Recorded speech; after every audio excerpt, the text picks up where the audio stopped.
তো এক এক করে এগোনোটা বোধহয় আমার জন্য ভালো হবে। সবকটা উত্তর এরকম এত হাম্বলভাবে দিচ্ছ কেন? মানে একটু একদম বোল্ড দাও, হ্যাঁ আমি করব প্রডিউস আফটার মেবি 5 ইয়ার্স। না করলে আমরাই ভিডিও করে বলবো যে না, কারণ আমি জানি যে এখনও সেই সময়টা আসেনি, যে আমি এতজনের কাছে শুনেছি যে বিক্রম খুব নিম্নমানের অভিনেতা, সেই জন্য ওকে সিনেমা দেওয়া যায় না, একদম কোট আনকোট। তোমার কাছে তো এই দায়টা নেই যে তোমাকে ফার্স্ট বয় হতে হবে ইন্ডাস্ট্রির, বা বছরে 4টে সিনেমা হতে হবে, মোস্ট বিজিয়েস্ট ডিরেক্টর হতে হবে।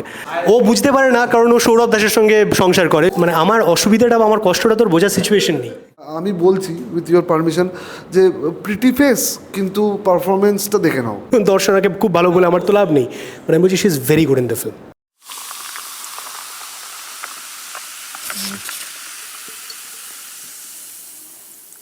হ্যালো বন্ধুরা, আমি সুদীপ এবং আজকে আমার সাথে আছে টিম সূর্য, ডিরেক্টর, অ্যাক্ট্রেস এবং অ্যাক্টর। তো তোমাদের প্রথমে সবাইকে ওয়েলকাম। আমি আলোচনাটা এইভাবে শুরু করব বিক্রমদা, যে একটা সিনেমা আমরা যখন দেখি বা এখন এত সিনেমা আমরা কনজিউম করি, সেটা রিজনাল সিনেমা হোক বা বাইরের সিনেমা আমরা যখন দেখছি, অডিয়েন্স হিসাবে আমি মনে করি যে একজন অ্যাক্টারের প্রথমে একজন অডিয়েন্স হওয়াটা খুব দরকার, কেননা কনজিউম। তো তুমি যখন সূর্য নিয়ে কাজ করছো, বা এর আগে তুমি পারিয়া করেছো, তার আগে এতগুলো প্ল্যাটফর্মে কাজ করেছো, লাইক তুমি সিরিয়ালও করেছো, ওটিটিতেও কাজ করেছো এবং বড় ফিল্মেও কাজ করেছো, ডিফারেন্সটা কী, প্রসেসটা কী, এবং তুমি কীভাবে নিজেকে তৈরি করছো? মানে তুই বলছিস যে টেলিভিশন করার সময় অ্যাক্টর হিসেবে নিজেকে প্রিপেয়ার করার ডিফারেন্সটা আর ওয়েব বা ফিল্মের জন্য, না?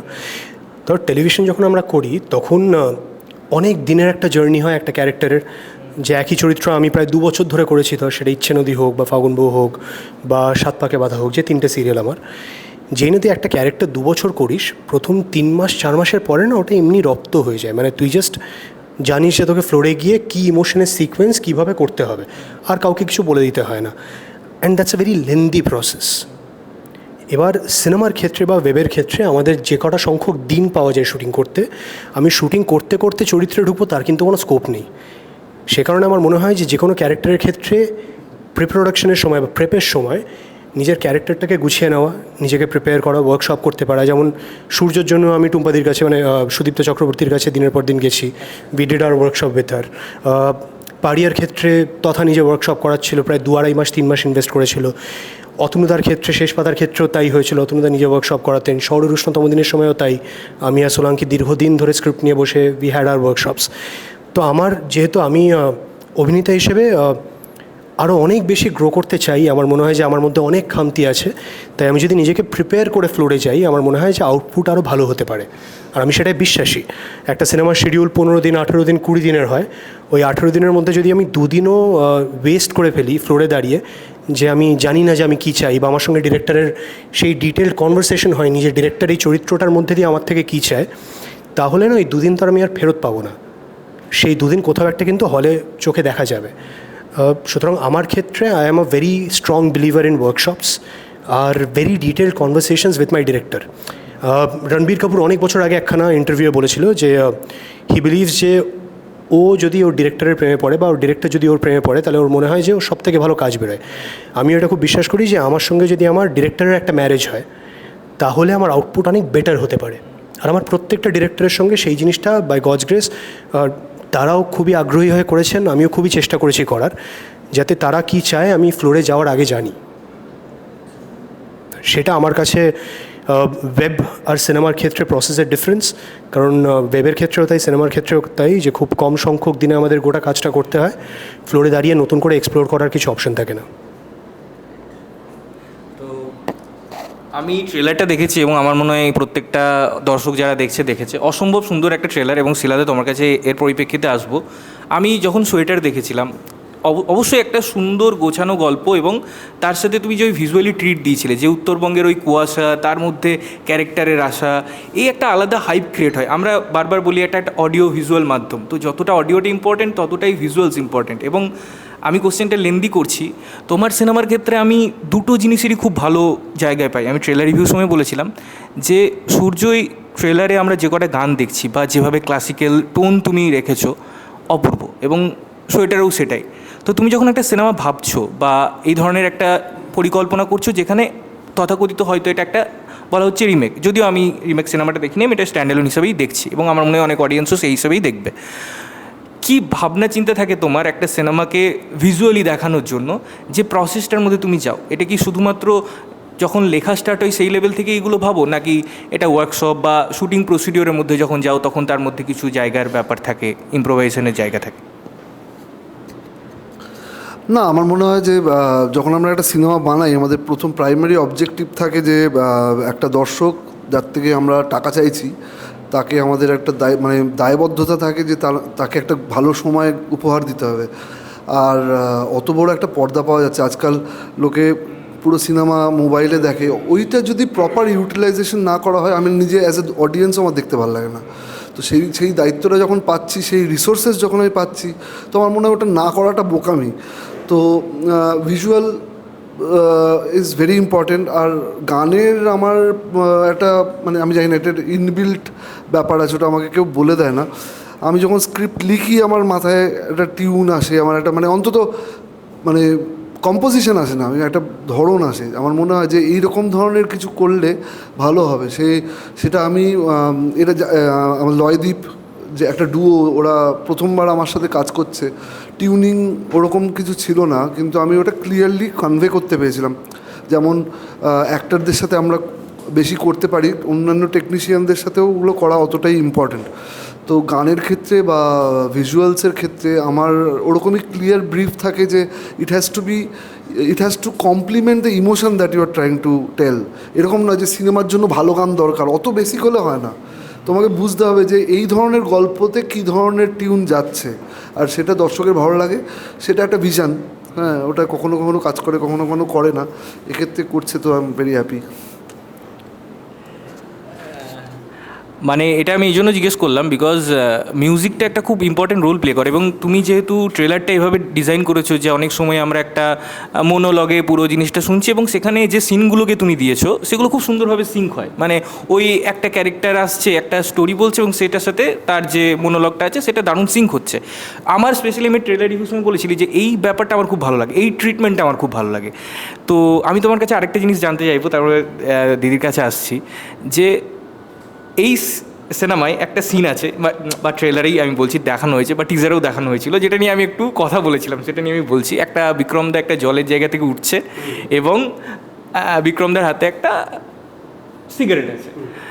তো যখন আমরা এই সিনটা দেখি ভিজুয়ালি দারুণ লাগছে, ঠিক আছে, তো কিন্তু যদি আমি লজিক খুঁজতে যাই কোনো সময় হয়তো সেটা পাওয়া যায় না। তো তুমি কি এটাই বিশ্বাস করো যে যখন ম্যাজিক ক্রিয়েট হচ্ছে তখন লজিকের একটু খামতি হলেও চলে? হ্যাঁ, কিসের লজিক? জলে দাঁড়িয়ে সিগারেট খাওয়া যায় না, তাহলে খেলো কী করে?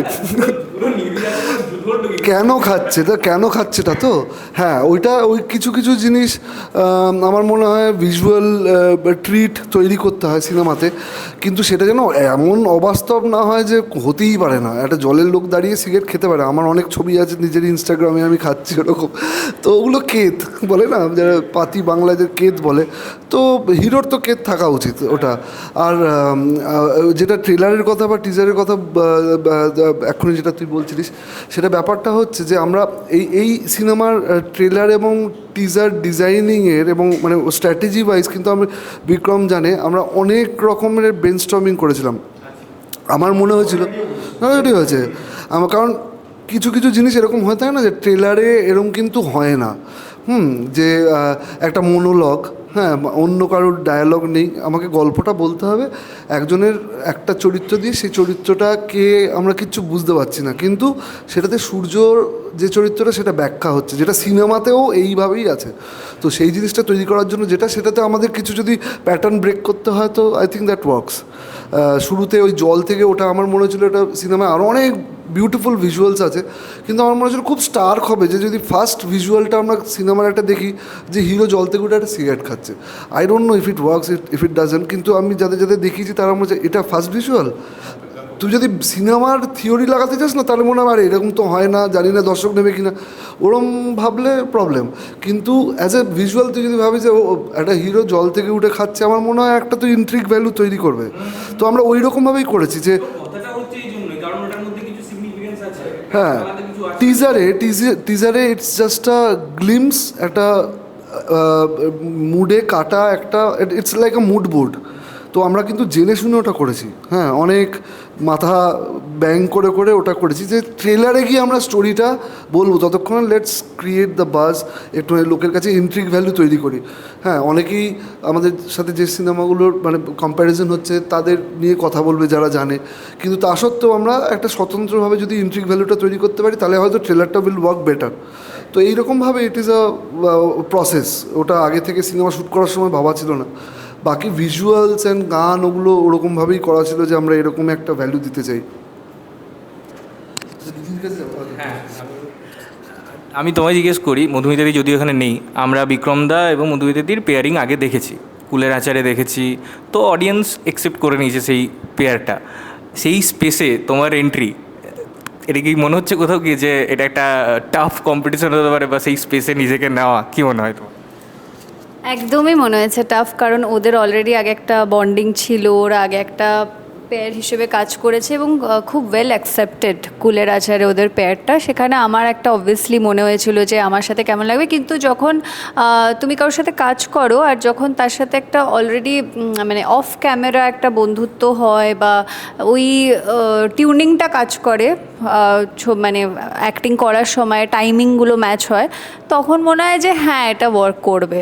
তো আমার ওর সাথে কাজ করতে করতে বা যখন শিলাদা ছিল সবাই মিলে যখন আমাদের সিনগুলো হতো, আমার মনে হয়েছিল যে আমাদের দুজনকে একসাথে ভালো লাগছে, অ্যান্ড এই পেয়ারটাকেও মানুষের ভালো লাগবে। বিক্রমদা, আমি তোমার কাছে আসবো। বাংলা সিনেমায় আমরা সবসময় বলি যে আমরা হয়তো বড় করে কিছু দেখানোর চেষ্টা করি, অনেক সময় কোনো সময় আমরা হয়তো ইন্ডিপেন্ডেন্টলি কাজ করি, বাট যে জিনিসটা খুব কম পরিচালক করে, তোমার কাছেও আমি সেম জিনিসটাই আস করছি, যে আমাদের রুটেড কালচার, সেটা দুর্গাপুজো হোক বা কখনো ছৌ নাচ, কখনো আদার্স যে কালচারগুলো আছে, এগুলো আমরা খুব কম দেখতে পাই। আজকে বিদ্যাবালান এসে পরে শ্যুট করে যাচ্ছে, দুর্গাপুজোয় ওইরকম একটা ক্লাইম্যাক্স, ওরকম একটা বিশাল গ্র্যান্ডার সেটা হিট করে যাচ্ছে, বাট আমরা যখন বাঙালিরা এই জিনিসটাকে সেইভাবে এক্সপ্লোর করতে পারিনি, দেখাতে পারিনি, ট্রেলারের ঝলকে সেটা এসছে। কীভাবে দেখছো এটা? না, আমি তো এটার খুব বিশ্বাসী যে আমাদের এমন গল্প বলতে হবে যে গল্প আমাদের এখানকার অডিয়েন্স রিলেট করতে পারবে। আমাদের এমন সময় ধরতে হবে সারা বছরে যে সময়টা নিয়ে বাঙালি এক্সাইটেড থাকে, এবং এমন চরিত্র ক্রিয়েট করতে হবে যে চরিত্রটা আমরা আমাদের আশেপাশে দেখতে পেতে পারি বা দেখতে চাই। তো this is all a part of how films are made across the world. Globally accepted cinema বেশিরভাগ ডিরেক্টররা, রাইটাররা এরমভাবেই ভেবে থাকে বলে আমি দেখেছি অন্তত। এবার সেটা যখন আমরা করি না, তখন সিনেমা হয়তো সেই অডিয়েন্সের কাছে পৌঁছতে পারে না, বা অডিয়েন্স সেটা নিয়ে কিউরিয়াস হয় না। সুতরাং this is a very important part of film making বলে আমার মনে হয়। ধর যেমন এই আগের বছরই শিবুদাস সিনেমাটা রক্তবীজে Durga Puja was utilized, the film did exceedingly well. এটাই যদি ধর ওরকম একটা থ্রিলার হতো কিন্তু দুর্গাপুজো ইউটিলাইজ না হতো, তাহলে তো একটা বাঙালি ইমোশন, বাঙালি সেন্টিমেন্টের জায়গা হাত ছাড়া হতো আমাদের। এবং এরকম নানান সিনেমা আছে। ধর পারিয়ার ক্ষেত্রে দ্য কোর ইমোশন ওয়াজ আমাদের এখানে যে একটা ভাগার কাণ্ড হয়েছিল, was a huge dog meat industry যেটা ধরা পড়েছিল। তো আমরা যদি এমনি একটা অ্যাকশন ফিল্ম বানাতাম কুকুরদের ভালোবাসা নিয়ে, আর যদি এটার এই কথাটার যদি উল্লেখ না থাকতো বা এই বিষয়টা যদি সিনেমার মধ্যে না থাকতো, তাহলে তো আমাদের এখানকার অডিয়েন্সের একখানা রিলেট করার জায়গা কেড়ে নিতাম আমরা। বা যদি শহরের উষ্ণতম দিনে কলকাতা শহরটাকে ওইভাবে হাইলাইট না করতো। তো আমার সত্যি মনে হয় যে প্রত্যেকটা জায়গার অডিয়েন্স নিজেদের কালচার, নিজেদের জায়গার নানান ইনসিডেন্ট নিয়ে খুব পার্সোনাল লেভেলে কানেক্টেড থাকে, রিলেট করতে পারে। আর সেগুলো ট্যাপ করা তো উচিত আমাদের গল্পগুলো বলার জন্য। তো সেইখান থেকেই দাঁড়িয়ে সূর্য আমরা যখন করেছিলাম, শিলাদা ওয়াজ ভেরি পার্টিকুলার যে একটা অন্য গল্পের থেকে আমরা অ্যাডাপ্ট করছি অবশ্যই, কিন্তু এই গল্পটা আমাদের এখানকার মতন করেই হবে। এই গল্পটা যদি পশ্চিমবঙ্গেই প্রথম হতো তাহলে যেরকম হতো, শিলাদা একদম ফার্স্ট থেকে খুব ক্লিয়ার ছিল যে এই গল্পটা পশ্চিমবঙ্গের গল্প হলে যা দাঁড়ানো উচিত, সূর্য একটা বাঙালি ছেলে হলে যেরকম হওয়া উচিত, ঠিক ওইভাবেই he wanted to execute the film. আর সেটা আমার মনে হয় যে সিনেমাতে নানান জায়গায় নানানভাবে উঠে এসছে। মানে শুধুমাত্র আমার চরিত্র দিয়ে না, আমার, দর্শনার, মধুমিতার এবং আনুষাঙ্গিক আরও কিছু খুব ইম্পর্টেন্ট চরিত্র আছে। প্রসূনদা plays a very important character, Sreedip খুব ইম্পর্টেন্ট একটা চরিত্র প্লে করেছে, মৌমিতা, একটা গোটা গ্রুপ অফ অ্যাক্টার্স আছে। এইটা এখনও রিভিল করা হয়নি, তাই আমি জানি না এটা নিয়ে বলা উচিত কিনা, কিন্তু বলছি একটা আগামীকাল বলে সেগমেন্ট আছে সিনেমাটার মধ্যে। যে আগামীকালটা, ধর আমরা যে সূর্য নিয়ে এত আলোচনা করেছি, এর আগেও আমি যাদের সঙ্গে কথা বলেছি, আমি সবাইকে বলেছি যে সূর্যর ইউএসপি, সূর্যর speciality as a film is the fact that it speaks about hope, যে আগামীকাল আজকের থেকে ভালো হবে। এই হোপটাই, পজিটিভিটিটা কিন্তু এই সিনেমার কোর ইমোশন। যেটা আমাদের সবার জীবনের একখানা ইন্টিগ্রাল পার্ট। আমরা সবাই তো চাই, তুইও চাস যে আজকের দিনে তোর পার্সোনাল প্রফেশনাল লাইফ যেরকমভাবে যাচ্ছে কালকের দিনটা আরও ভালো হবে, আমিও চাই, বাকিরাও চায়। এক্স্যাক্টলি এই এক্সট্রিমলি ধর প্রচণ্ড একটা কমপ্লিকেটেড বিষয়কেই শিলাদা সূর্যতে অ্যাড্রেস করেছে সব থেকে সহজভাবে। সো যেখান থেকে দাঁড়িয়ে আমার মনে হয় the film is full of life, প্রচণ্ড প্রাণবন্ত একটা সিনেমা, প্রচণ্ড হোপফুল একটা সিনেমা, প্রচণ্ড পজিটিভ একটা cinema. And I am extremely glad যে আমরা এইভাবে এই সিনেমাটাকে এক্সিকিউট করতে পেরেছি। আর যেটা বলছিলাম যে প্রত্যেকটা চরিত্র যেরকমভাবে ডিজাইন করা, তাতে আমরা সবাই আমাদের আশেপাশের মানুষকেই খুঁজে পাবো, উইচ ইজ ভেরি ইম্পর্ট্যান্ট। আমি তোমায় আরেকটা জিনিস জিজ্ঞেস করি, যেটা তুমি বলছিলে এর পরিপ্রেক্ষিতে, এই যে একটা সিনেমা আমরা এখন শ্যুট হতে জানছি, খুব কম দিনে শ্যুট হচ্ছে, বাজেটিং। আগে কী হতো, আমরা দেখতাম একটা সিনেমা ওয়ার্কশপ হচ্ছে বহুদিন ধরে, 30 দিন 40 দিন, যেটা তুমি বললে তুমি করেছো। এই ঘটনাগুলো এখন হয়ে গেছে রেয়ার, যেগুলো আমাদের বলতে হচ্ছে যে আমরা করেছি। আগে এটা নর্মাল ছিল ব্যাপারটা। এবং তোমার ক্ষেত্রে আমি যদি বলি, তুমি যখন রুদ্রবীণার অভিশাপ করছো বা ওটিটির জন্য, তোমার সেক্ষেত্রে অত ফিজিক্যালি ইনভলভমেন্ট নেই, সেটা আর দেখানোর জায়গা নেই। বাট তোমাকে পরে যখন পারিয়া করতে হচ্ছে, তার জন্য তোমাকে পুরো ফিজিক্স চেঞ্জ করতে হচ্ছে, আবার পরের সিনেমার জন্য ভাঙতে হচ্ছে। তো এই ব্যাপারটা আমরা ভেবে নিই, আমার মতোই যারা সিনেমা দেখি বা আমার অডিয়েন্স যারা আছে, যারা তোমার কাছে পৌঁছাতে পারছে না, তাদের কাছে মনে হয় ব্যাপারটা তো খুব ইজি। আমরা বলিউডেও দেখি স্টাররা ফটো দিচ্ছে কয়েকদিন আগে, রিসেন্ট আমি যদি একটা আর কার্তিক আরিয়ানের সিনেমার কথা বলি, সেখানেও তাই। তো এই প্রসেসটা কতটা টাফ, এটা নিয়ে একটু আমাকে বল।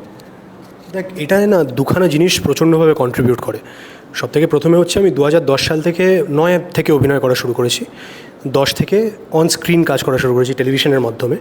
এবার আমরা যেই জেনারেশনে বড় হয়েছি আমরা সবাই, আমাদের সবার কাছে না সিনেমা হলের এক্সপিরিয়েন্সটা খুব স্পেশাল।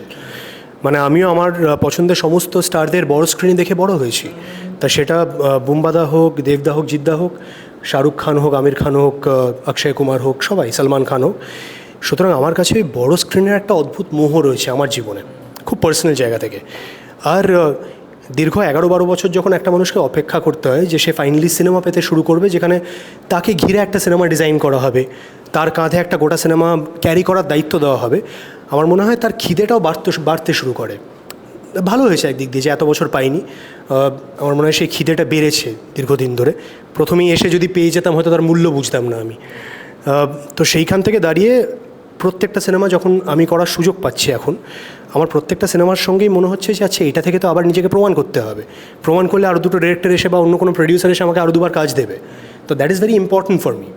আর যেহেতু ভগবানের আশীর্বাদে আমার প্রত্যেকটা চরিত্র একটু হলেও আলাদা একে অপরের থেকে, তুই শেষ পাতার কথা বলিস, বা তুই ষড়রুষ্ণতম দিনে বলিস, বা তুই পারিয়া বলিস, বা এখন সূর্য বলিস, ইনফ্যাক্ট এর পরেও যেগুলো রিলিজ আছে, দুর্গাপুর জাংশন হোক, অমর সঙ্গী হোক, by God's grace they are very different characters. তো আমাকেও না নিজেকে অনেকটা বেশি পুশ করতে হচ্ছে, খাটতে হচ্ছে। আমি খুব বিশ্বাস করি যে আমি খুব অ্যাভারেজ একজন অভিনেতা, আমি খুব নিম্নমানের অভিনেতা, যে প্রচণ্ড চেষ্টা করলে একটা ভালো পারফরমেন্স দিতে পারে। I am not blessed two be a brilliant actor. মানে অনেকেই আছে, ঋত্বিকদা অসাধারণ অভিনেতা, কারেক্ট। তো এরকম নানান মানুষ আছে, আমি শুধু ঋত্বিকদার কথা বললাম, এরকম নানান মানুষ আছে যারা খুব ন্যাচারালি খুব ভালো অভিনেতা। আর আমি দীর্ঘদিন চেষ্টা করে করে একটা স্ট্যান্ডার্ডের পারফরমেন্স দিতে সক্ষম হয়েছি, আমি খুব খুশি তাতে। কিন্তু এই চেষ্টাটা যদি না ধরে রাখি তাহলে আমার ইমপ্রুভমেন্ট হবে না। আমার মনে হয় সেই ভয়টা থেকে যাতে আমি খারাপ পারফর্ম না করি, আমি আরেকটু বেশি এফোর্ট দেওয়ার চেষ্টা করি। না, সেক্ষেত্রে কি তুমি এই যে আমি যেটা নিয়ে বলছিলাম, এই যে ওয়ার্কশপ, এগুলো কতটা ইম্পর্টেন্ট, যেটা আজকে প্রায় হচ্ছেই না, এটা নিয়ে আমার মতন অভিনেতার জন্য যে বললাম খুব ইম্পর্টেন্ট। কারণ আমি যদি আমার 200% এফোর্ট না দিই তাহলে আমি ভালো কাজ করবো বলে আমার মনে হয় না। আর প্রত্যেকটা ক্যারেক্টারেই না ডিরেক্টরের একটা ভিশন থাকে যে সে কীভাবে চাইছে, আর আমায় যারা ওয়ার্কশপ করাচ্ছে তাদেরও নিজেদের একটা ভিশন থাকে। আমি তো একভাবে বড় হয়েছি, তো দক্ষিণ কলকাতার একটা ছেলে যে একটা খুব লোয়ার মিডল ক্লাস ফ্যামিলিতে নিজের মতন করে বড় হয়েছে, তারপর চাকরি বাকরি করেছে, তারপর অভিনয় করছে। এবার আমার তো জীবন দেখার এক্সপিরিয়েন্সটা তার মধ্যে সীমিত। আমি যেভাবে জীবন দেখেছি, দর্শনা তার থেকে অন্যভাবে জীবন দেখেছে, শিলদা অন্যভাবে, টুম্পাদি, সুদীপ্তাদি আমার ওয়ার্কশপ করিয়েছেন, তিনি অন্যভাবে। তো যেই না আমি অন্যদের ভিশনও নিতে পারছি, তখন আমি একটা চরিত্রের মধ্যে না নানান শেড তৈরি করতে পারছি।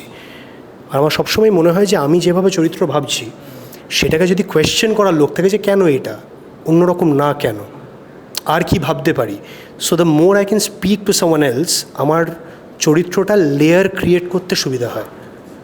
আর সেটা আমাদের ক্ষেত্রে সেটা ইদার আমার ডিরেক্টর হবে বা যিনি আমায় ওয়ার্কশপ করাচ্ছেন চরিত্রের জন্য তিনি হবেন। এর বাইরে তো খুব একটা অপশন থাকে না। না কনভিনসিং না? আচ্ছা, আমি শিলাদাকে একটা জিনিস জিজ্ঞেস করবো। আমি যেহেতু শুরু করেছিলাম সোয়েটার দিয়ে, মানে আমি অনেক সময় বলি যে তোমার যখন কাজ দেখি, ইনফ্যাক্ট আমি তোমার কাজ ছাড়াও আমি যদি আমার ফেভারিট সিনেমার লিস্ট তৈরি করতে হয় তার মধ্যে সোয়েটার থাকবে। এবং যখন সোয়েটার তোমার দেখেছিলাম আমার এক্সপেকটেশন হিউজ হয়েছিল। অবশ্যই আমি এটা বলছি না যে আমি তোমার কাছ থেকে নেক্সটে আবার সোয়েটারই চাইছি, অবশ্যই তুমি এক্সপেরিমেন্ট করো এবং সেটাই দরকার। কিন্তু তোমার কাছে তো এই দায়টা নেই যে তোমাকে ফার্স্ট বয় হতে হবে ইন্ডাস্ট্রির, বা বছরে 4টে সিনেমা হতে হবে, মোস্ট বিজিয়েস্ট ডিরেক্টর হতে হবে। তো তারপরে তুমি যখন পরের সিনেমাটা করছো, সেক্ষেত্রে যখন তুমি চ্যালেঞ্জ নিচ্ছ, সেটা যদি ওয়ার্ক না করে, যদি ক্রিটিসাইজ হয়, খুব বেশি ক্রিটিসাইজ হয়, তুমি সেটা কীভাবে হ্যান্ডেল করো এবং সেই হ্যান্ডেল করার পর আবার কী করে সূর্য নিয়ে ফিরে আসো, এটা যদি বলো। ওটাই সূর্য শেখায় কিন্তু এই সিনেমাটাতে, হাউ টু হ্যান্ডেল। কারণ সবসময় তুমি যেমন এনভায়রনমেন্ট চাইছো ওরকম হবে না। আর মানে আমার ক্ষেত্রে শুধু নয়, সবাইকার ক্ষেত্রে আমার মনে হয় যে একটা আইডিয়াল সিচুয়েশান হয়, সেই সিচুয়েশানটা কিন্তু সবসময় ম্যাচ করবে এরকম ব্যাপার নয়। কিন্তু আমরা তখন নিজেরাও অ্যাজ ক্রিয়েটিভ পিপল আমরা যতটা নিজেরা বুঝতে পারি, হ্যাঁ, সেটা মানে অতটা কন্ট্রোলে থাকে না। মানে অনেক অ্যাডভার্সিটিস আছে একটা সিনেমা বানানোর ক্ষেত্রে। তো সেখানে কখনো মানুষ তো ভুল হতে পারে, কোনো জিনিস হয়তো লোকের ভালো লাগেনি, বাট আমার মনে হয় না যে খুব মন খারাপ করে কোনোদিনও শুটে গেছি যে এই সিনেমাটা করতেই চাই না, কিন্তু তাও করতে হচ্ছে, ওরকম বন্দুক লাগিয়ে যায়নি। But sometimes it has work, sometime it hasn't. মানে এরকম নয় আমি সূর্য যখন শ্যুট করতে জানি এটা তো সুপার ডুপার হিট হবেই, ওরমভাবে যাওয়া উচিত না। Give the best you can. আর ওই পজিটিভিটিটা রাখলে আমি দেখেছি পারফরমেন্স ভালো হয় নিজেদেরও। মানে ওরা যখন অ্যাক্টিং করছে, আই অ্যাম অলসো পারফর্মিং, না হলে কিন্তু মুশকিল আছে, ধরতে পারবো না ব্যাপারটা। তো সেইটার জন্য নিজেকে হ্যাপি রাখা, ওই বক ডাউন না হওয়া অন্যান্য চাপে, সেটা ইম্পর্টেন্ট। মানে হাসি মজা করে ভালো কাজ করতে চাওয়ার ইচ্ছাটা অনেক ইম্পর্টেন্ট। অনেকগুলো জিনিস যখন একসাথে ক্লিক করে যায়, when you find an actor who gives more effort than you imagined, when you find somebody who looks prettier when she is not doing any makeup, then it is bound to do better. আমার মনে হয় তো এই জিনিসগুলো click করা important, সেগুলো হাতে নেই। কালকে দর্শনের জায়গায় অন্য কেউ হতে পারে, বিক্রমের জায়গায় অন্য কেউ হতে পারে, হয়তো অন্য কিছু কাজ করবে। কিন্তু আমার জন্য যেটা constant, that I have to be positive, I have to be very light minded. আমি যেন কোনো জিনিসের মানে কুইকলি সলিউশন খুঁজতে হবে, প্রবলেম আসবেই, জেনেই যেতে হবে, সলিউশন খুঁজতে হবে। ওটা দিয়ে চাপ হয়ে গেলে মুশকিল হবে। তো এরকম জীবনে অনেক রকম হয়েছে, হবেও, আগেও হবে। মানে কারণ জোহর অলসো গোস থ্রু ক্রাইসিস, তো ওগুলো আমরা মেনে নিয়েছি। বাট একটা কিছু কাজ করে না একটা সাংঘাতিক আনন্দ হয় যে এটা আমি দেখতে চাই আরও। হ্যাঁ, যে আমাকে একটা সিনেমা যখন দর্শকের কাছে যায় ততদিনে হয়তো কয়েক শোবার দেখে নিতে হয়েছে, এডিট বানিয়েছি, লিখেছি আমি। হ্যাঁ, তো আমি প্রতিটা সিন 1000 বার করে দেখতে হয়, নানান রকম, ইভেন প্রমোশনেরও এডিট হচ্ছে। তো ওয়েন ইউ গেট বোর্ড, তার মানে তুমি একটা যা বানিয়েছো ইউ আর নট হ্যাপি। সূর্য, আমি এইটুকুই মানে টাচউড বলছি, আই ডোন্ট গেট বোর্ড। আমি ছোট স্নিপেটস, যা trailers, every time I C, কখনো আমি কমেন্ট চেক করতে গিয়ে আবার কন্টেন্টটা দেখি, আমারই বানানো, আমি দেখেছি 1000 বার। যে নিচে হয়তো ফেসবুকে দেখতাম কে কী বলছে, ওটা দেখতে গিয়ে ট্রেলারটা আবার দেখলাম। তো which is a good sign that you are enjoying what you are doing. তো আমার এইটাই, আর কিছু কোনো মানে গ্রামার নেই। আমি এক্ষেত্রে একটা কথা বলবো শিলাদার ব্যাপারে। তো শিলাদার সাথে যখন আমার প্রথম কাজ, তো যখন শিলাদা গাইড করে না সিনের আগে, শিলাদা না খুব ডিটেলে বোঝাতে পারে আর খুব ডেপথে বোঝাতে পারে যে তোর মনে আছে তো এইটা এরকম, এটার আগে এটা হয়েছে। তো আমি মানে আই থিঙ্ক আমাদের কাজ করতেও খুব সুবিধা হয়। এবং শিলাদার সাথে প্রথম একদিন শ্যুট করার পর 1-2 দিন শ্যুট করার পর আমি সৌরভের সাথে শেয়ার করছিলাম যে শিলাদা না খুব ডিটেলে বোঝাতে পারে, শিলাদার নিজের কাছে কনসেপ্টটা খুব ক্লিয়ার, শিলাদার অ্যাক্টিংয়ের সেন্স আছে। কারণ অনেক ডিরেক্টররা মানে শিলাদার মতন করে অত ভালো করে এক্সপ্রেস করতে পারে না। তো তখন আমাকে সৌরভ বলেছিল, he is a brilliant director, খুব ভালো, মানে শিলাদা সত্যি ভালো এক্সপ্লেন করে। এটা মানে আমাদের জন্য খুব হেল্পফুল, তাই না? পয়সা দেওয়া হয়নি না, আমি এটা স্পেসিফিকলি বলতে চাইবো যে এটা আমার দোষ যে আমি আমার নিজের যে কোনো কাজ নিয়ে আই এম ওভারটলি এক্সাইটেড। আমি অনেক বেশি ডিস্টার্ব করে ফেলি লোকজনকে, যে ডিরেক্টরকে জ্বালাই খুবই, প্রডিউসারকেও জ্বালাই, আমার যারা পিআর করে গোটা ধর মার্কেটিং টিম সবাইকে আমি খুব জ্বালাই। যে এই সামনে আমার টিম দাঁড়িয়ে আছে, জিজ্ঞেস করে দেখবি যে কালকে রাত্রি 1টার সময় আমরা কথা বলছিলাম, যেগুলো অন্য যে কেউ করার জন্য গালাগালি খায়, আমিও খাই বলে আমি বিশ্বাস করি। বাট শিলাদা থ্রু আউট দ্য শ্যুট আমি যাই নিয়ে ডিস্টার্ব করে থাকি, ইরিটেট করে থাকি যে না শিলাদা এটা অন্যভাবে, ওটা কেন হচ্ছে না, এটা করে দাও। He has been the calmest director I have ever come cross. যে শিলাদা যে পজিটিভিটি নিয়ে গোটা সিনেমাটা শ্যুট করেছে, I think the whole film is a reflection of that. যে লোকটা প্রত্যেকদিন সকালবেলা আসতো সেটে, আর আমাদের মনে হতো আর তাহলে সব ম্যানেজ করে নেবে, হ্যান্ডেল করে নেবে। So that was the strength of শিলাদা আমাদের সেটে। কারণ তা না হলে অবভিয়াসলি আমরা প্রত্যেকটা সিনেমা সেটেই যা যা প্রবলেম হ্যান্ডেল করে থাকি, কোনো একটা মানুষকে প্রচণ্ড পজিটিভ থাকতে হয় যে সব ঠিক হয়ে যাবে, সেটা না হলে তো ওরা টিম এফেক্টেড হবে। দ্যাট ওয়াজ শিলাদা এই ফিল্মটাতে আমাদের জন্য। তো তুমি যেহেতু বলছিলে যে পরে তুমি প্রডিউসারকে ইয়ে করো বা একটা আগে জ্বালাও, তো এমনও তো হতে পারে যে তুমি এবার প্রডিউস করতে পারো, তাহলে তো আর সেই ব্যাপারটা থাকবে না। না না, তোমার বন্ধু প্রডিউস করে পরে দেখো মির্জা, তো না না ডেফিনেটলি, বাট আমাদের এটাও বুঝতে হবে যে অঙ্কুশ গত 14 বছর ধরে সিনেমা করছে। Is been working as a lead for films বহু বছর ধরে, আজ থেকে না। বা বাকিরাও যারা করছেন, দেবদা করছে, জিদ্দা করছে, তারা দীর্ঘ অনেক বছর ধরে নিজেদের সিনেমায় নিজেরা কাজ করছেন। আমার জার্নিটা খুব কম দিনের সেই তুলনায়। মানে তার আগে তো আমি বেশিরভাগ সময় বা ইদার টেলিভিশন করছিলাম বা সিনেমায় ছোটো রোল করছিলাম, ওয়েব সিরিজ করছিলাম। সুতরাং এই সিনেমায় লিড করা জগৎটা বা এর যা যা দায়িত্ব একজনকে নিতে হতে পারে লিড হিসেবে, সেই জগৎটা আমার কাছে এখনও নতুন। আমার শেখার অনেক বাকি আছে যে একটা সিনেমা তৈরি করতে গেলে কী কী হতে পারে, কী কী ক্রাইসিস আসতে পারে, সেটা রিলিজ করার সময়, ডিস্ট্রিবিউশনের সময়, মার্কেটিংয়ের সময় কী কী প্রবলেম হতে পারে, আমি এখনও সবটাই শিখছি। আর তার থেকেও বড় কথা যে আমি এখনও এটা শিখছি যে আমি নিজেকে কী করে আরও বেটার করবো অ্যাজ অ্যান অ্যাক্টর। তো এক এক করে এগোনোটা বোধহয় আমার জন্য ভালো হবে। যে আগে তো আমি এটা চেষ্টা করি যে আমি প্রত্যেকটা চরিত্রে কী করে নিজের বেস্ট দিতে পারবো, সেটা করতে করতে একটা পয়েন্টে গিয়ে যদি আমি কনফিডেন্ট ফিল করি যে হ্যাঁ এবার আমি পারবো, যে আমি আমার পারফরমেন্সের দিক দিয়ে আমি নিজেকে প্রত্যেকবার প্রমাণ করতে পারবো, তারপরে বোধহয় মানে আগামী স্টেপটা নেওয়াটা ইজিয়ার আমার জন্য। আমি ইনফ্যাক্ট তুমি সবকটা উত্তর এরকম এত হাম্বলভাবে দিচ্ছ কেন? মানে একটু একদম বোল্ড দাও, হ্যাঁ আমি করব প্রডিউস আফটার মেবি 5 ইয়ার্স। না করলে আমরাই ভিডিও করে বলবো যে না, কারণ আমি জানি যে এখনও সেই সময়টা আসেনি, 1 নম্বর। আর 2 নম্বর না, আমাকে হাম্বল হতে আমাদের ইন্ডাস্ট্রি শিখিয়েছে। কারণ আমি এত বছর ধরে আমাদের ইন্ডাস্ট্রি, না ভেরি অনেস্টলি, যে আমি এতজনের কাছে শুনেছি যে বিক্রম খুব নিম্নমানের অভিনেতা, সেই জন্য ওকে সিনেমা দেওয়া যায় না, একদম কোট আনকোট, যে বিক্রমকে সিনেমা দেওয়া যায় না because is not a good actor, যে ও টেলিভিশনে ঠিক আছে, ওকে টেলিভিশন করতে দাও। এটা দীর্ঘদিন ধরে শুনেছি, নানান ডিরেক্টর, নানান প্রডিউসার মুখের উপরেও বলেছে, পেছনে তো বলেইছে। যে আমার মনে হয় যে আমার নিজেকে অভিনেতা হিসেবে গ্রুম করা, আরও বেটার পারফর্ম করা ইজ আ প্রায়োরিটি। এটা আমার হিউমিলিটি না, আমি হাম্বল হওয়ার চেষ্টা করছি না, এটা আমার শিক্ষা। যে শিক্ষাটা আমার ইন্ডাস্ট্রি আমাকে নানান সময় নানান ইনস্টেন্সে দিয়েছে।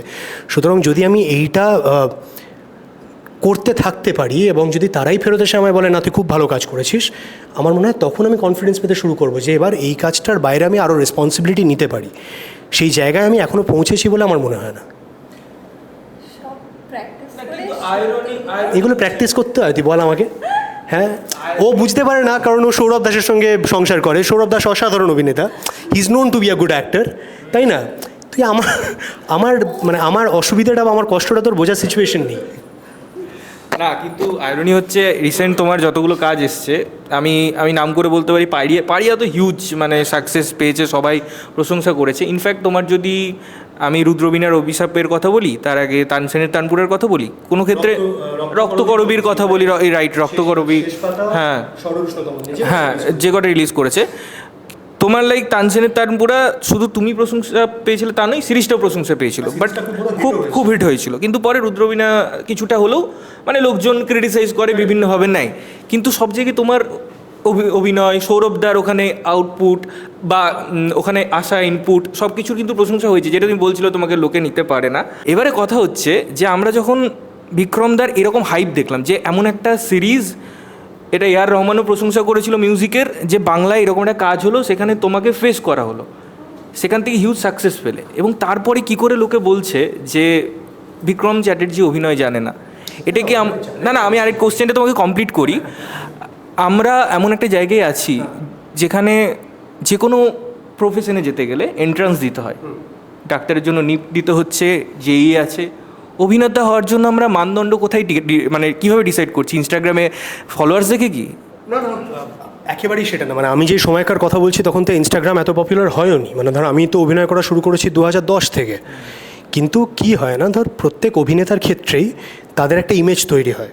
খুব ভালো অভিনেতাদেরও একটা ইমেজ আছে, তারা কীভাবে কথা বলে, খুব গুছিয়ে কথা বলতে পারে অনেকে হয়তো, বা হয়তো অনেকের ক্ষেত্রে তারা অনেক সিনেমা দেখে, অনেক বই পড়ে, তো সেই ইন্টেলেক্টটা তাদের ইন্টারভিউয়ে কাজে লাগে, তাদের একটা ইমেজ তৈরি হয়, সেটাও হতে পারে।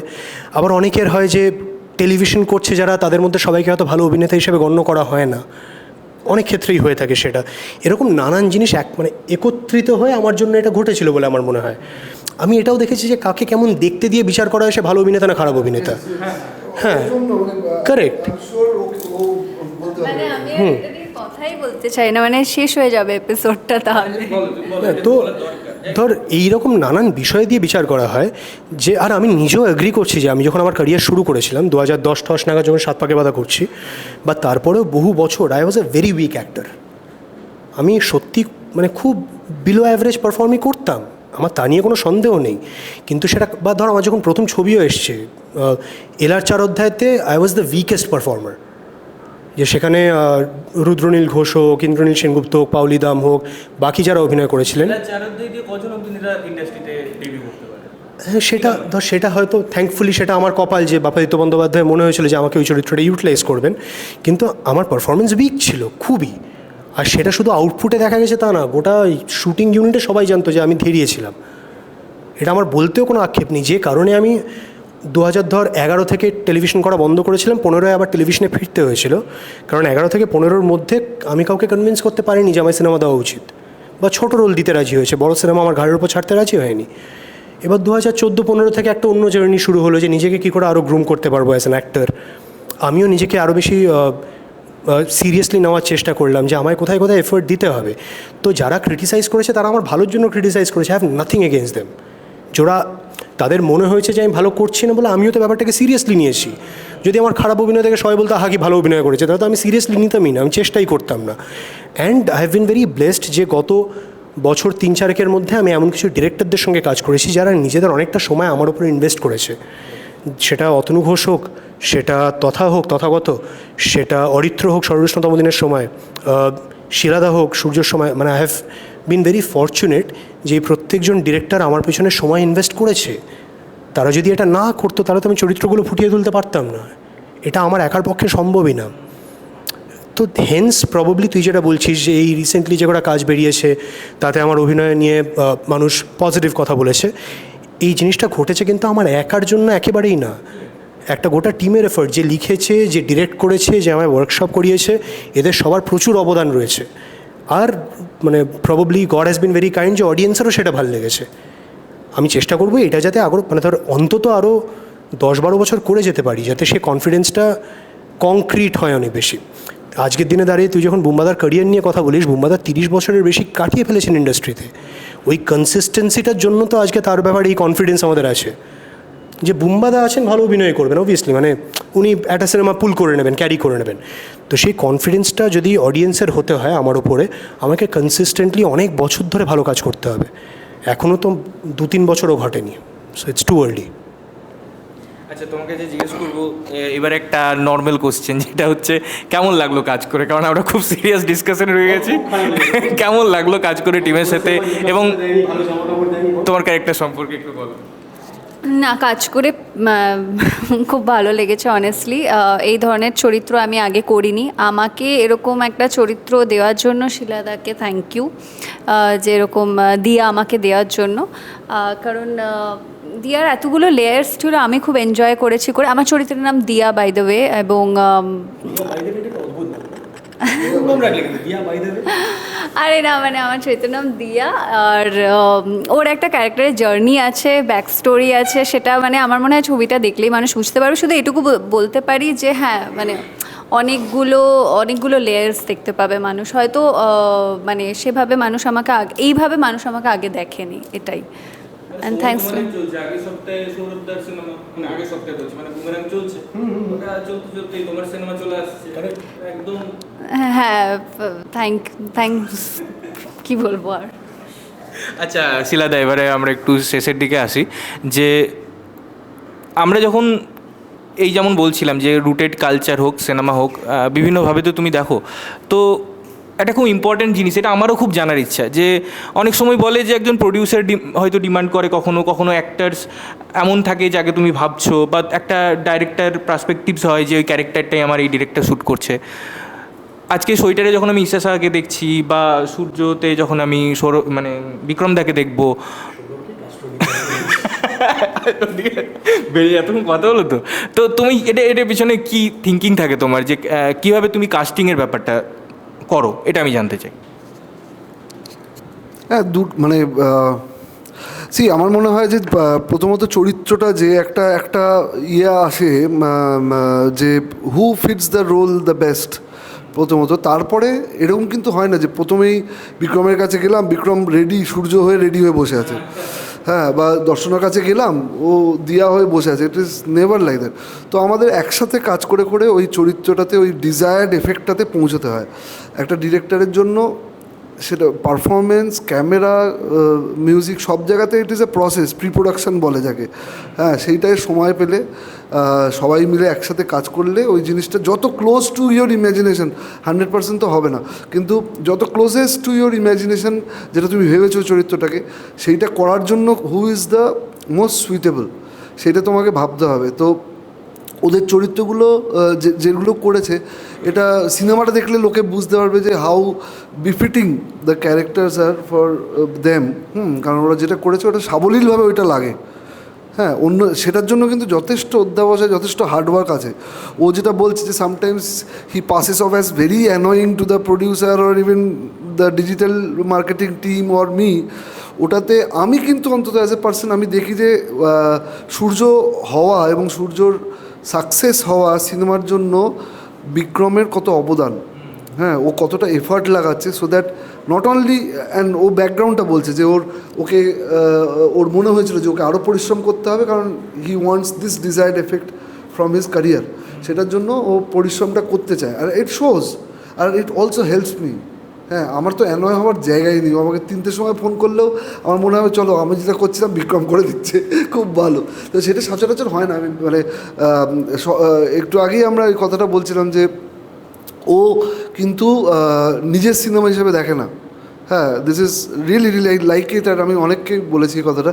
বিক্রম ওভারঅল যে সিনেমায় ও ইনভলভ আছে সেই সিনেমার ওয়েলবিংটার কথা ভাবে, তার জন্য যদি কয়েকজনের কে একটু বিরক্ত করতে হয়, হ্যাঁ, সেটাও ভাবে না। ও পরের দিন কিন্তু একদম আগের মতোই রিসেট বাটন টিপে আবার চলে আসে।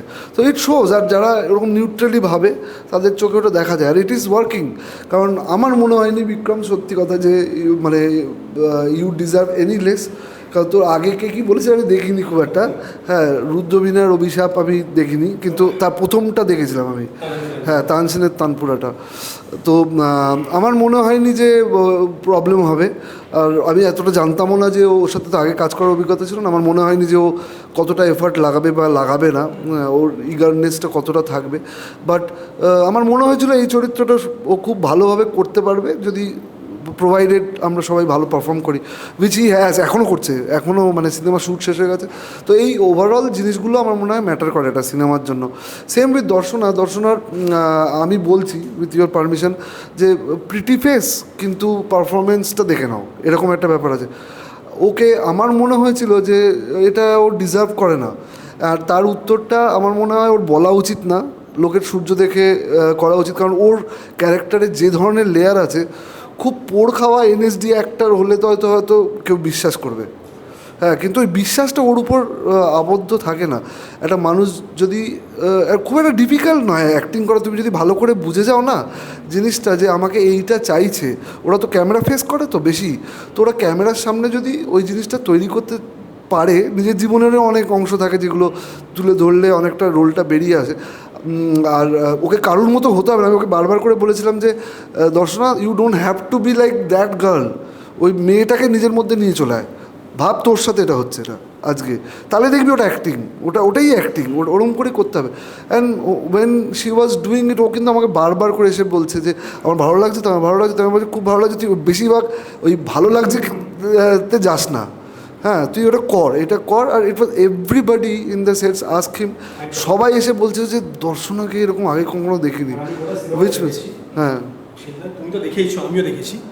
আমি দায়িত্ব নিয়ে বলছি যে দর্শনের ব্যাপারে এর আগে ওর যে কোনো সিনেমার ক্ষেত্রে, বাংলা সিনেমার ক্ষেত্রে যা ফিডব্যাক ও ইন্ডাস্ট্রির মধ্যে থেকে পেয়েছে এবং অডিয়েন্সের থেকে পেয়েছে, এই গোটা মিথটা এবং দর্শনাকে কীরকম চরিত্রে কাস্ট করা যায় আর কীরকম চরিত্রে কাস্ট করা যায় না, সূর্য ভেঙে দেওয়ার ক্যাপাবিলিটি রাখে, একদম ভেঙে দেওয়ার capability. And she is very good in the film. মানে এটা আমি ধর, এটা আমার বলে কী লাভ, আমার দর্শনাকে খুব ভালো বলে আমার তো লাভ নেই, মানে আমি বলছি she is very good in the film.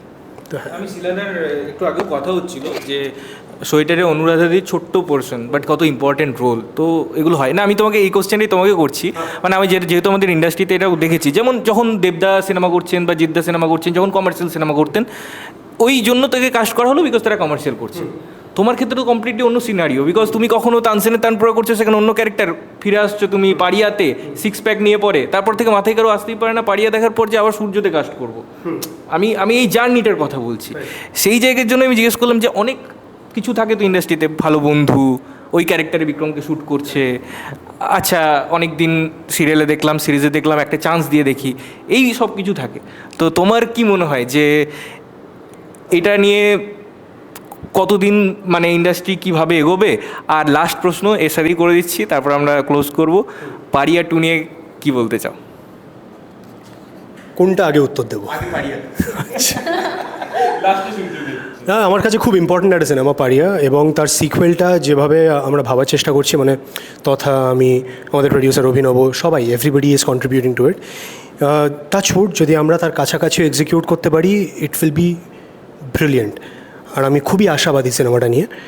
তার পিছনে আবার একটা গোটা জার্নি থাকবে ইন টার্মস অফ আমার একটা ফিজিক্যাল ট্রান্সফরমেশন আবার নতুন করে করতে হবে, কারণ পারিয়ার ওই চেহারাটা তো ধরে রাখা সম্ভব না, অন্যান্য কাজও করতে হয়। আমি একটা 86 কেজির চেহারা নিয়ে সূর্য করতে পারতাম না। সূর্যকে যেরমভাবে খুবই কী বলবো বলো, মানে খুবই ইজি অন দি আই হওয়া উচিত ছিল, খুবই he had to flow, like ওই জিনিসটা আমি 86 কেজি ওয়েট নিয়ে করতে পারতাম না। তো অবভিয়াসলি সূর্য করার সময় চেঞ্জ করতে হয়েছে নিজেকে। সূর্যর জিমের জন্য টাইম নেই, ওর মানুষের জন্য, মানুষের জন্যই সময়, হ্যাঁ। তো যেরকম হয় প্রত্যেকটা চরিত্রের ক্ষেত্রে, তো ধর ফিজিক্যালিটি চেঞ্জ হয়, লুক চেঞ্জ হয়, বডি ল্যাঙ্গুয়েজ চেঞ্জ হয়, সুতরাং আবার পারিয়া 2 এর ক্ষেত্রে আমাকে নতুন করে নিজেকে প্রিপেয়ার করা শুরু করতে হবে। সেটার জন্য একটা সময় লাগবে, যে সময়টা আমি জাস্ট শুরু করতে পেরেছি এই জাস্ট কিছুদিন হলো। So I am very excited about the film, at the same time অল্প নার্ভাস, কারণ যে গ্র্যান্ডার তথা প্ল্যান করছে, আর আমরা জানি যে কী বাজেট কনস্ট্রেন্টস আমাদের থাকে, সেই গ্র্যান্ডার এক্সিকিউট করা খুব বড় একটা চ্যালেঞ্জ।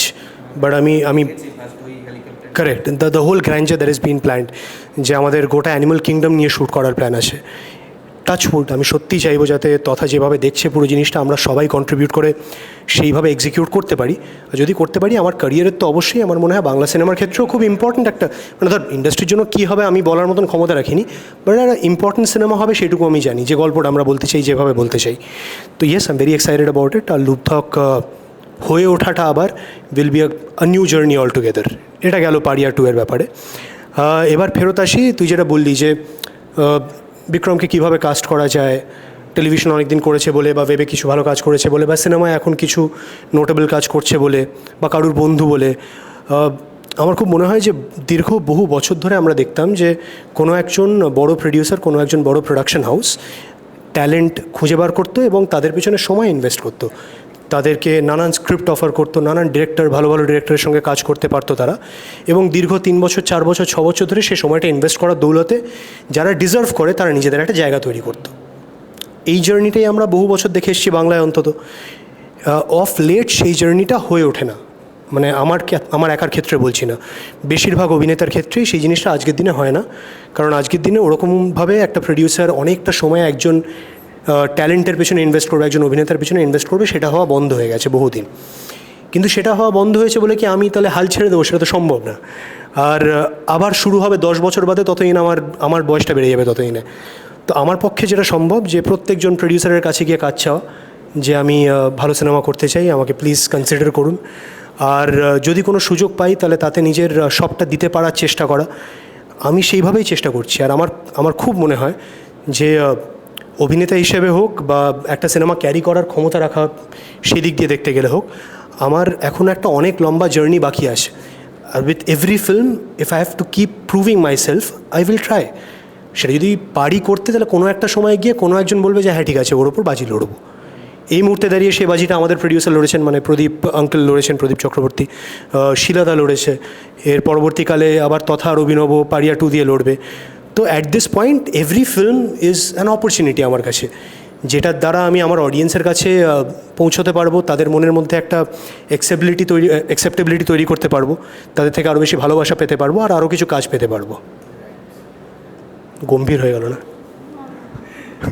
থ্যাংক ইউ সবাইকে এতক্ষণ টাইম দেওয়ার জন্য এবং এই সুন্দর ডিসকাশনের জন্য। লাস্টে সূর্য নিয়ে কি বলতে চাও, রিলিজ নিয়ে কি বলতে চাও অডিয়েন্সকে? 19শে জুলাই প্লিজ শিলাদাই বলুন। তুই বল। না, 19শে জুলাই রিলিজ করছে থিয়েট্রিক্যাল রিলিজ আপনাদের কাছের ও দূরের সিনেমা হলে। প্লিজ হলে গিয়ে ছবিটি দেখবেন। আর তুমি বলো বাকি। যেগুলো ট্রেলার, টিজার এবং আমাদের এই চিটচ্যাটের মাধ্যমে আমরা বলছি, সেটা ছাড়াও আরও অনেক অনেক অনেক সারপ্রাইজ আছে সূর্যতে, যেটা আমরা খুব একটা এখন বলতে পারছি না। হ্যাঁ, অনেক অনেক রকম সারপ্রাইজ আছে, অনেককে আপনারা চেনেন কিন্তু এইভাবে চেনেন না, এরকম ব্যাপারও আছে। তো শুধু ভালো গান, ভালো লোকেশান আর আমাদের যারা দেখতে পাচ্ছেন এরাই নয়। তো এটা আমার মনে হয় আপনারা হলে গিয়ে সবথেকে ভালো, এটা ওটিটিতেও আসবে, সব জায়গায় আসুক, কিন্তু হলে গিয়ে সবথেকে ভালো অভিজ্ঞতা হবে, এটা আমার বিশ্বাস।